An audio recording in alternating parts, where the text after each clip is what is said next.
To explain, the auto industry is now divided into two platforms, the classic platform and the Ethereum platform. Since 2015, Hyundai has been developing body parts, including doors and other components.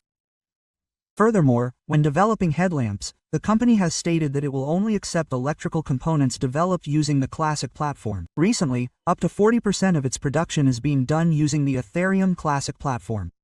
The classic platform now features a microcontroller unit, MCU, which has a long chip inside. Smartphones typically use high-speed microprocessors, but the long chip is separate. It's not housed in a single chip. It's separate from the RAM, flash, and DRAM. For the classic platform, the standard OS and DRAM, including Slava, are now standardized for all software. And it's always developed in C. All languages are C, but C is not just C anymore.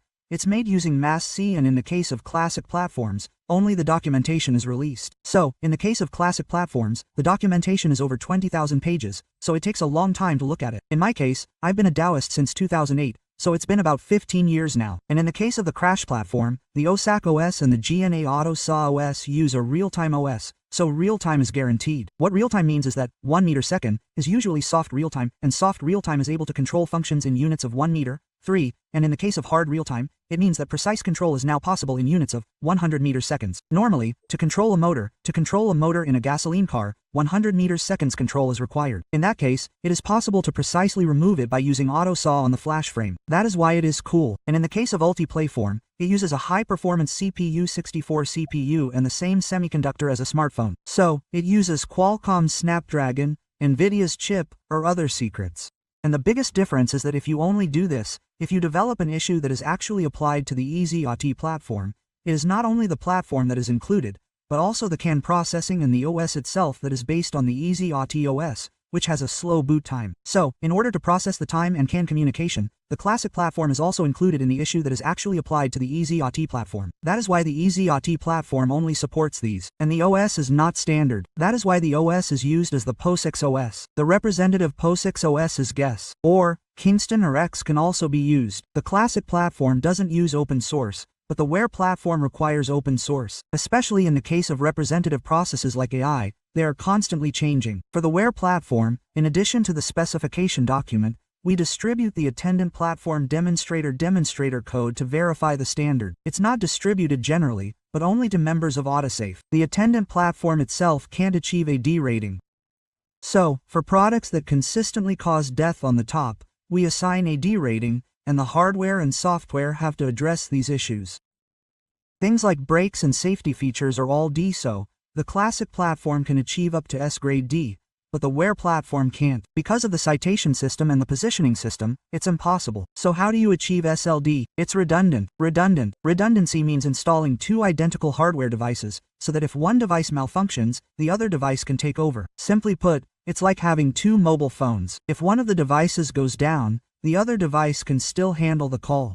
By splitting the decoder positions and creating BB redundancy, we can achieve this. And for platforms like the A to Z, we use CP. We don't use a C language. We use SP. The issue is that it's not just ASP, it's the standard SP, which was released in 2014 in ISO 14882. So the SP we know is different. It's often referred to as all SP, but this SP standard is updated every 3 years. It's been updated continuously since 2014, 2011, 2017, and 2020.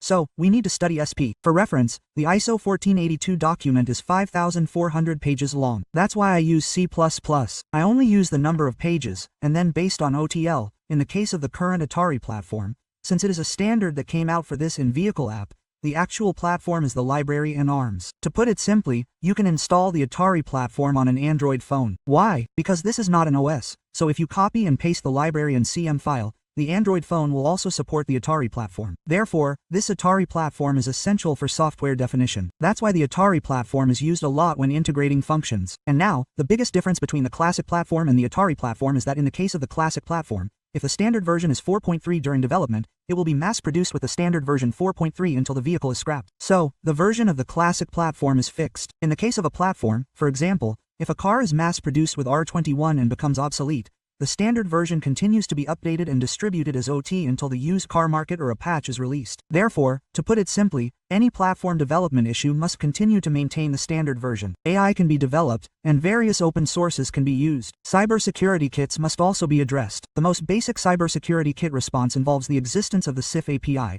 which is highly vulnerable to hacking, and the POTEX API, which is also vulnerable to hacking. Therefore, using these vulnerable APIs in applications is prohibited. Therefore, if an application is fully developed and mass-produced, but the WG-Kitty exchange policy later prohibits the API using the uppercase, it must be replaced with a different API. Naturally, this requires rebuilding, creating an executable file, and then replacing it with OT. Even for smartphones, the reason apps are miraculously updated is because they use APIs, which are vulnerable to cybersecurity vulnerabilities, or when the OS provided by the OS changes, applications have no choice but to be updated. And for continuous maintenance and distribution, CI/CD has no choice but to be used. To put it simply, we use Jenkins. And in some cases, regarding the OS, such as cyber patches in the news OS, various kernel functions may change. In that case, we use the Yocto project. So, if you use a T-flip-based acquisition in a modern reporter device, you have to use Yocto. To put it simply, you have to continue studying. The WhereT platform, when looking at the standardization part, in the case of the classic platform, the device driver OS, for reference, does not have files. There is no concept of a file, such as a folder or a file. So, when creating a single binary file, the API for everything except the application being used is visualized in class P. So, the key point is how well you memorize the API. And even if a new standard comes out, the APN doesn't change. However, in the case of the Where platform, the device sub, file, or image are not standard. And it starts from the premise that the board has already been ported. So, you have to run it by inserting the library and executable file on the ported board. To do that, there is the STK. If you want to develop an app on an iPhone or Android phone,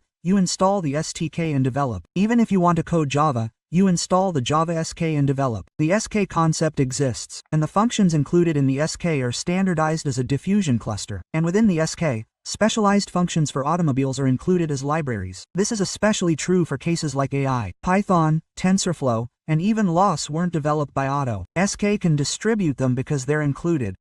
They develop applications.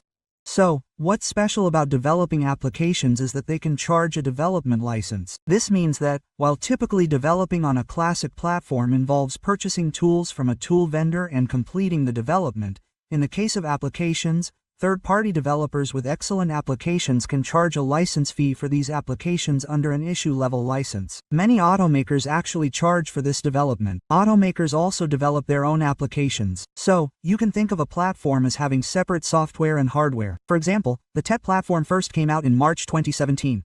It's a standard document. It's been released continuously, and starting in November 2020, it's been released annually. But the problem is that it's not just a standard text, but the mind mark is very important. In the case of the MAR mark, there is no compatibility with the high version, and the standard is created from the beginning again. So, for example, RPERPR is a standard FI that creates folders and files. It is a standard FI, but from R21, it becomes a true OTA. But in order to provide OT, the existing Arapia functions cannot be used with R19. So, all the existing Arapia APIs in Asia are discarded and created again. The same goes for the crypto part. So, if there is no high-type compatibility, the standard R20-11 called R22-11 will come out next month, and everything will change. Then, when you teach in an actual school, it's useless to say that I only have R17 seats. If that version comes out, you'll have to study again. Even if the actual R20-11 vehicle trend is true, it can be upgraded to R2-11 via OTA, right? Even for vehicles already sold in the US, when updating applications, we have to constantly study the platform to update it to the latest version. Therefore, we have to consider how to respond when the platform changes.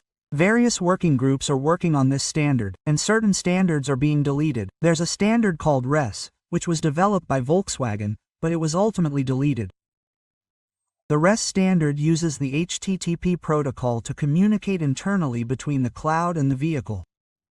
It uses HTTP to send vehicle data to the cloud or send information from the cloud to the vehicle. However, in practice, a better protocol called MQTT has emerged. The downside of HTTP is that while it can send in-vehicle data to the cloud, there's no way to receive data from the cloud to the vehicle via HTTP. Because there's no HTTP protocol, you can't use HTTP for two-way communication. That's why MQTT is widely used. In IT, MQTT is used. However, since the car handles this automatically and there's no need for a standard, it was removed. This leads to a lot of API additions and deletions. That's why the development ID is so important. For example, If an application developed in R2 has source code, but the API is deleted when developing in R2 to 11, compilation will fail. However, to identify changes, you can check immediately by opening the R22 to 11 ID in the development ID. It will be highlighted in red. Working groups now have activity levels. In Korea, 9 of us have participated in 5 working groups, and we're currently active in more. So, we have a working group every year. Originally, the working group would travel overseas every month for a 2-night, 3-day meeting, and then have a 2 to 3 hour meeting every week. Due to COVID-19, we're doing everything online now, but we'll probably go overseas again once COVID-19 is over and hold another meeting. So, if you look here, you can see a photo of me at Samsung. I'll skip over some of the content you can read.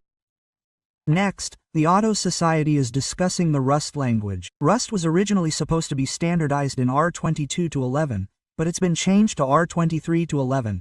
That's because, when developing on the Ethernet side of the TIFF platform, there's an issue with converting CAN data to Ethernet and using that data for AI learning. The issue with this is that, for example, CAN-SHIN and CAN-FLY are currently using 64-bit communication. When you send and receive data in a single flood, you exchange data at 64 baud. However, Internet exchanges more than the basic baud. That means 64 baud can be added to 15 bytes, or about 200 more. This requires a merge operation. Conversely, you need to convert the data in bytes to CANs. This causes a data casting issue. 8-bit data needs to be sent as 8-bit data, but when converting 8-bit data to 16-bit or 30-bit data, the user can use 5-bit. It compiles, but if the number of bytes is incorrect during execution, a segmentation fault occurs and the program terminates. In other words, it's a bug. Because this occurs in humans, it's difficult to confirm during the compilation process. And when we analyzed it with moderation, we found that it occasionally made mistakes. When inviting 2000 data items, if a casting error occurs, it's not detected during compilation, but rather during execution. This makes development difficult. Therefore, in languages like Rust, if a variable is incorrectly cast during compilation, compilation fails. Therefore, it's possible to detect this error beforehand. Therefore, Rust is widely used in blockchain and virtual currency. AutoScience introduced the Rust language to address this issue. Furthermore, you can use both Rust and pure languages. You can create the output in Rust as a shared drive and then call the Rust API from Swift. This is how actual development is done. For example, apps like Toyota or BMW are developed in this way, mixing Rust and Swift. Therefore, to properly develop active applications, you need to learn Rust as well, and it's being widely applied in practice. And in the case of applications, the purpose of the Android platform itself is to create applications, not to create an OS or devices. Therefore, because the goal is to successfully distribute applications, applications can be broadly categorized into 2 types: application-level applications and platform-level applications. What's the difference? Platform-level applications have no restrictions on the use of OS APIs. To explain, if an API is defined directly as a platform-level application, such as an API related to the Candy device or an API for creating folders or files, all OS APIs can be used. However, in the case of application-level applications, only PS51 can be used. APIs other than PS51 are prohibited. So what's the difference? Well, in the case of Play applications, if you use a smartphone, you can make calls regardless of your phone. This Instagram, for example, is now a sweat. It's an application-level API. Because we need to consider the cybersecurity kit, we're restricting API usage in the applications we develop. So, the PS51 has limitations. It doesn't provide APIs for creating files or folders. It also doesn't provide APIs for collaborating with other executables or running other applications. If you Google PS51, you'll find a list of APIs. So, we need to differentiate between them. So, I need to study POSIX 51 through 54. It also provides Phoenix and Toyo Predator 6 Phi. They provide some default value APIs, but there are default parameter values that vary slightly depending on the OS. So, even if you're familiar with POSIX, you'll need to relearn them when using PX. So, you absolutely must be able to use all of the PS51 FIS. The Auto Society also has a standard called OpenVis, in addition to the Clash platform and the Auto platform. This standard allows for development in JavaScript, Java, and Python. The most important point of the Auto Society standard is that, while automotive companies used to submit requirements and designs to military companies in Excel or Word files, under the Auto Society, automotive companies no longer submit requirements in Excel or Word. What do they provide? They provide them in an ARXM file, an electronic document. So, the design and requirements are written in ARM files. That's the requirement. So, even if you're developing an 8-star or JavaScript, the standard is for students to write the design and requirements, and based on the A students' written documents, C or PLS sources are automatically generated through a generator. The standard is to use this automatically generated source code for development. The reason for doing so is that all the development content for a car is stored in a database, and for reasons such as automating testing or making names easier, it is in the form of an ARX file, an electronic file. So, if I show you the file briefly, this is the CompiVeg description that I distributed. Can you see it? It is in the form of a text file. It is made of XML tags. It is an AUTOSAR XML file, ARXM file. This file must be created. So, no matter how excellent the development skills are, if you have never learned how to create an AX file, you have to study it. This AIM file is also close, but if the platform version changes from R2011 R2 to 11, there is no change to the high version. Therefore, when a new standard comes out, you have to learn how to write the reservation 3 again. So, what I meant by OpenVS earlier is that even if you develop it with a file line, you have to design the reservation 3 file. Here, you can see a product called AutoC. As you can see, you can use this tool to design applications. So, even if I understand the design for R2, I have to study again when R22 to 11 comes out. Even I, an expert, have been working in AutoC for 15 years, but I have to study again when R22 to 11 comes out. But this isn't studying before the car is deprecated. Even if the car is deprecated, it is updated in OT. So if you want to continue adding applications or new features, you have to continue studying this as student file. And when the reservation file is now designed, I'll show you briefly. If you come here, there is a generator. If you select the information to be generated through the generator, the source code will automatically be upgraded. Can you see it? There is also a manifest file, which is also automatically upgraded. So, since that company has already communicated everything, to explain it simply, the most basic requirements of the AUTOSAR standard are to write the world as an A-Haxel file. After writing it, you must code the C profile using the generated file. This is the basic standard. For the classic platform, you must code the C profile using the automatically generated C profile after making 3 reservations. For the WhereT platform, you must code the C profile using the automatically generated file. And for OpenVS, you must develop using the file decomposed from the file line. So now, in OpenPassVL, you can design for the 8-bit terminal and then develop with it. And now, when you look at the development plugin for the AUTOSAR platform, the first thing you do is organize the charter and create an ARX file. That company uses a tool called AutoSize.io. You create it and use the AutoSize.io tool to upload the source code or manifest file, as you just saw. Then, we use this to write application code. So, when developing an application, we differentiate between platform level and application level development. We develop with Popcorn ID at that time. So, after developing Popcorn ID and finishing, we integrate it. It's not the same when integrating. We use a virtual area, and for actual issues, we perform performance verification. For example, if there is a typo, it's a performance evaluation. So, Clash Play Bunga is a little different. In the case of Clash Play Bunga, there is no concept of virtual issue. There is no concept, but why is the concept of virtual issue in the Gold platform? Some of you may have developed apps for smartphones, but when developing a smartphone app, the same app function must function properly for phones sold in the past, phones sold currently, and phones sold in the future. To explain, the Kakao app, like the Instagram app, works on a phone I bought 3 years ago, the latest phones, and future phones. The application functions are the same. However, it's impossible to test it on all phones, as it costs a lot of money. That's why we preemptively test the functionality through virtual control. After that, we verify the performance on the actual target issue. The reason for this performance verification is that when there are applications, it works perfectly, but if there are many applications, the allowable RAM size naturally changes. For example, if you look at a laptop, you can see CPU usage and memory usage. Even with the most powerful laptop, if you run 1000 applications, you'll run out of memory. However, in the case of platforms like the one above, they're also used for control purposes. When developing control issues, you can't have unnecessary applications running, or applications that exceed the hardware's capacity. And since it's updated by OT, there needs to be memory space to adapt to OT. So, during actual mass production, if there's an application that exceeds 100% CPU utilization on the actual target board, the production will fail. Or, if the memory usage exceeds 60% while all applications are running,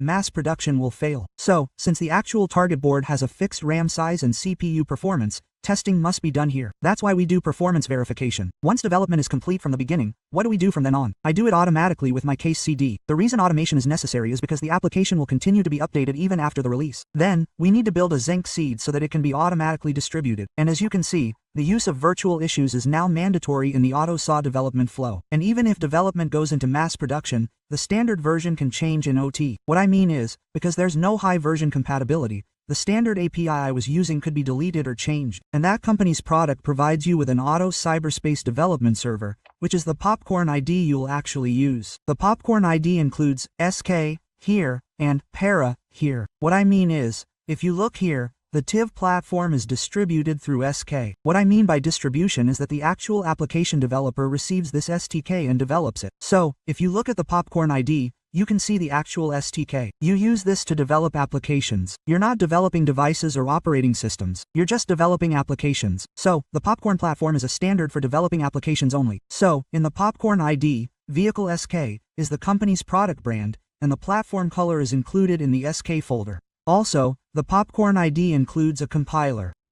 I'll skip over this. And now, with the release of R19 and R21 as standards, when designing a reservation system, the AUTOSAR standard basically requires 4 things. Of course, there are more as a bonus, but these are the 4 things you must do to develop an application. Once these 4 things are completed, you can also generate a manifest file through Generator. Let me briefly explain what a manifest file is. When you generate it through Generator, you get the source code. For the classic platform, only the source code is generated. However, for the Anywhere platform, the manifest file is also upgraded. That company uses my file format. The manifest file format is not standardized. For reference, it varies by toolband. Why is the manifest important? The concept of a manifest file came from the word manifest when developing apps for Android phones. This manifest file isn't standardized, regardless of the format used, but there's a toolband. This manifest file contains information about OT support and application execution. Active applications operate based on this information. So, this is what a manifest file is. There's now a TPS document. If you go to OT, the standard document lists the Audi platform. You can download the standard document here. The document is on page 862. So, many people are asking, what standard do I need to refer to when developing applications on the active platform? Yes, I do. The reason I need to refer to it is because, as I mentioned earlier, I'm told this Hyper-V isn't compatible. So, if you developed on R19 to 11, but want to develop on R20 to 11, the toolband doesn't explain what the previous version is. So, to put it simply, let's say you've already mass-produced R19, but now a new car is added and you need to change your application to R2 to 11. No company will explain how changing from R19 to 11 to R2 to 11 will change that, because they won't. You have to study the actual standards to find out what's new. You have to study. If R2 to 11 comes out, you have to study it too. You have to be able to see this. If I explain it a little more specifically, the blue text in the text is an XML tag. If you look here, you'll see a letter that's a service interface ripped. If you look at it, the name is in capital letters like this, which becomes an XML tag. Since the autosave standard document assumes you already know and understand the standard document, there's no explanation like this. For reference, yes, I've been doing it for 15 years, so I know how to read this document. So you have to be able to read the document. You must read this in the TPS manifest document. Also, if you look at IC11 and R21, the XML tag names have changed. Because of the changes, you can't know what's changed unless you study them. Especially when replacing an application developed with an older version of the standard with the latest version, the Auto Tool company only provides information about the version they sold, not about past versions. There's no need to provide information. So, if you've developed an application using OT for R19 and are developing for R210 or R2 to 10, you'll need to do it yourself. Then, you'll need to convert the existing student file back to the latest standard. However, the tool vendor won't tell you how to do this, and there's no automatic conversion tool. You'll need to study it for reference. R21 now includes features for OT and Cyber City Kit support. Cyber City Kit requirements can also be converted to 3 Haxon files. So, with this security extension temple, you can write about cybersecurity. So, if you look at that company's products, there's a security basement. Yes, you can create requirements and designs for Cyber City Kit. Just to let you know, this is what it is. Regarding what's required through OT, the biggest difference between R19 and R1 is that if there's a game that integrates with KakaoTalk, KakaoTalk must be installed. Then, when you launch KakaoTalk in the game, it retrieves your Kakao friends information. Or, when I shop at a mall and pay with a smart app, I integrate the card app and launch it. So, when integrating applications, the key is to check if the relevant application is already installed. But R19 doesn't have that feature. Because it's not there, it doesn't work, but R2 does. So, by creating a soft cluster for an application group and designing it like this, you can design the relationships between applications. For example, when running an application, other applications must be installed, and information must be retrieved from other applications. This design is possible starting with R21. Most automobile companies overseas are preparing for mass production based on R21. If you look, the TPS manifest specification is now a guide for designing a Class 8 on the platform, and basically, there are about 5 required items. This location may change whenever a new standard is released. In particular, the word manifest appears frequently. What this means is that a manifest-related reselection file must be created when the application is run, and this manifest must exist for the application to function properly. And the contents of R19 and R211 are different, and we've distributed Popcorn's AUTOSAR R211. As you can see, the design locations vary depending on the designer name. So, you need to remember this well. For the application design, these functions are handled by AUTOSAR data type design. Next, the interface is the interface designer. Next, there's the active UP key design inner, which is related to the soft component. Therefore, to complete one, you need to work sequentially from top to bottom, and the designer has to go back and forth. So, you need to be familiar with it.